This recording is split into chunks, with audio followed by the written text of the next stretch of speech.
Hi guys! Ito po ay nakwento ko na dati. Meron akong kasabayan nung ako'y nagsisimula sa YouTube.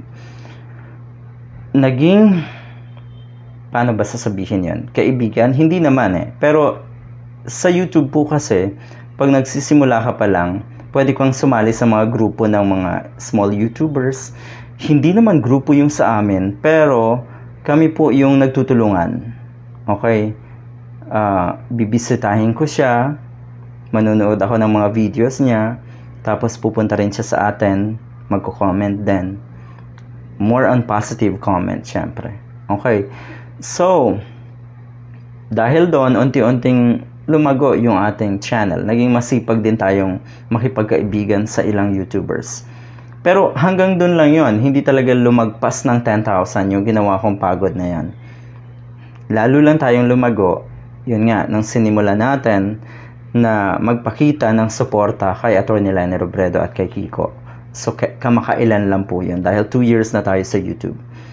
Anyway, yung YouTuber na yon na kaibigan or naging kakilala natin sa mga comments lang, nagulat po tayo dahil BBM supporter. Okay?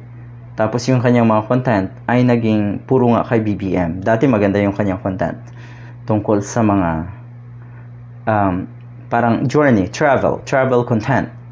So maganda. Nakikita natin yung iba't ibang lugar.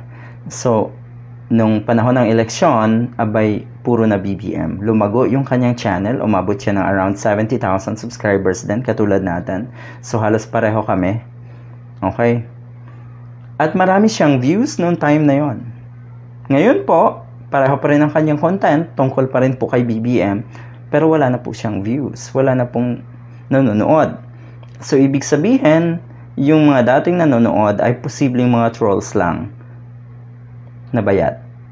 Okay, basta tungkol kay BBM dapat panoorin na itong mga trolls.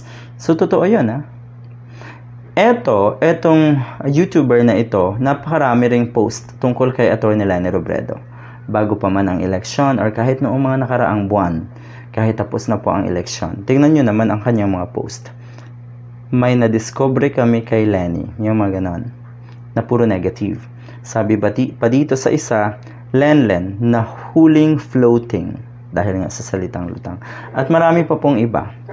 Okay, yung ganitong content niya dati ay pinanunood kahit papano may 10,000 or 20,000 views.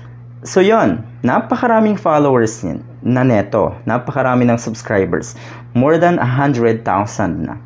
Pero kung titignan niyo po yung kanyang mga views ngayon, hindi man lang umaabot ng 500. Maigi na pag umabot ng 200 views. Na ang ibig sabihin, nung mga panahon, uso pa ang trolls. Ngayon, walay. Bakit ko nasabi to? Dahil gusto ko ring magpasalamat sa napakaraming kakamping na naandito. Dahil habang tumatagal, parami po yung subscribers natin, lalo na sa main channel. Kahit dito, sa maliit na channel na ito, parami yung subscribers, hindi rin po nawawala yung ating mga viewers na andyan lagi. So, matatawag talaga natin na organic ang mga viewers at mga subscribers natin. Kaya maraming salamat po talaga. Hindi lang po to isa at yung kaibigan ko or kakilala ko. Napakarami po niyan. Na ngayon, yung kanilang mga views ay walay na po talaga. Nakakatuwa lang isipin na posible nga na talagang masawata yung mga katulad nila. Good job.